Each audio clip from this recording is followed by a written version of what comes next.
If Rome had nuclear weapons, Caesar would own every piece of land on Earth. There would be only one country in the world today, and its capital would still be Rome. We would all be speaking Latin right now, paying our taxes in denarii while wearing togas to our jobs as nuclear aqueduct maintenance engineers.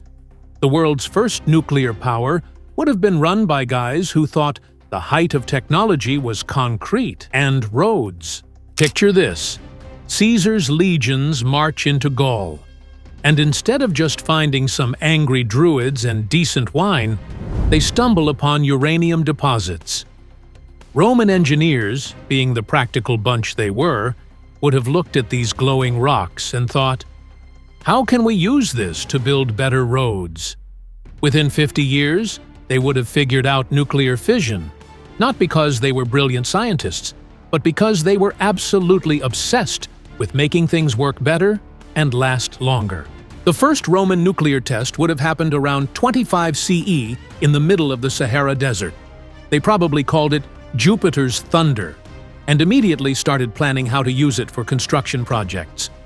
Romans loved their spectacles, so naturally, the nuclear program would have become the greatest show on Earth.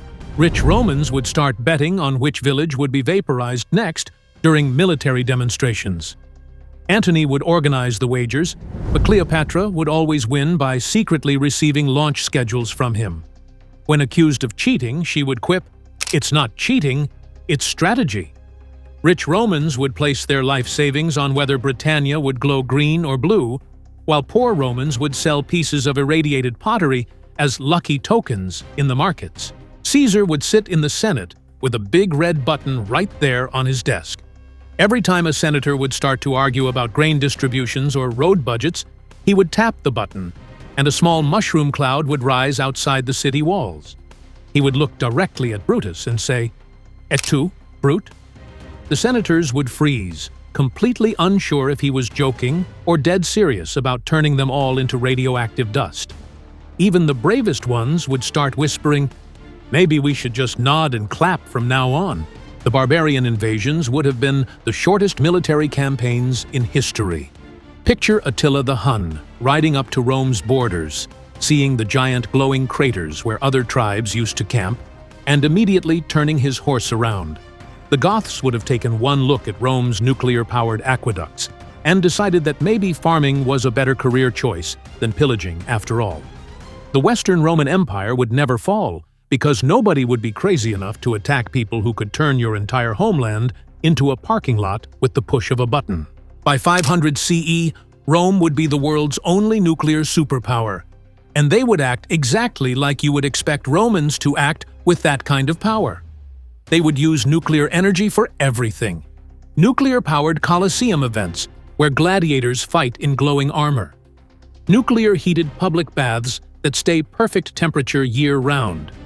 Nuclear-powered chariots that could go from Rome to Gaul in 3 hours, assuming the roads were still straight lines, because Romans never learned to build curves. The modern world would look completely different. The Olympic Games would be held exclusively in Rome every 4 years, because why would you compete against the people with nuclear weapons? The global currency would still be Roman denarii, except now Caesar's face would be on Bitcoin, and every transaction would require you to say "Av Caesar" before it processes. Pizza would never have been invented because Romans never needed to trade recipes with other Italian cities. They were the only Italian cities that mattered. Latin would be the universal language, which means your Wi-Fi password would probably be something like SPQR1234, and every text message would end with "Veil." The Pope would still live in Rome, but his house would be a reinforced bunker under the Colosseum, and Sunday Mass would include prayers for responsible nuclear stewardship. Modern Romans would still wear togas to work because nuclear-powered climate control makes weather completely irrelevant. And honestly, togas are pretty comfortable once you get used to the drafts. The job market would be completely different too. The most popular career would be nuclear aqueduct maintenance engineer, followed closely by mushroom cloud photographer and radiation toga cleaner. Unemployment would not exist because everyone would either be building giant monuments to Caesar or standing guard duty at nuclear facilities. The Romans would have built so many nuclear-powered monuments that tourists from other countries would need special glasses just to look at them without going blind. Sports would be revolutionized.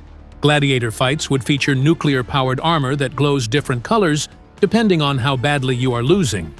Chariot racing would involve vehicles that leave glowing trails around the track. The crowd would bet not just on who wins, but on whether the loser's chariot explodes in green flames or blue ones. Dating would work differently too. Instead of swiping left or right, Roman dating apps would match you based on your family's loyalty score to the Senate and whether your grandfather ever voted against a nuclear weapons budget. Marriage proposals would include promises to share your family's emergency bunker space, and wedding gifts would be lead-lined jewelry boxes for storing your wife's glowing accessories. The funny thing is, Romans were already pretty good at running a massive empire without blowing it up. Give them nuclear weapons, and they probably would have been responsible enough to only use them for construction projects and the occasional barbarian intimidation. They built roads that lasted 2,000 years and aqueducts that still work today. Nuclear-powered Roman infrastructure would probably still be running perfectly, with modern Romans wondering why anyone ever thought solar panels were a good idea when you could just use a small reactor to power your entire city. We would all be citizens of the Roman Empire, speaking Latin, wearing togas, and complaining about traffic on the nuclear-powered highways that connect every major city in the world in perfectly straight lines. And honestly, that does not sound like the worst timeline possible.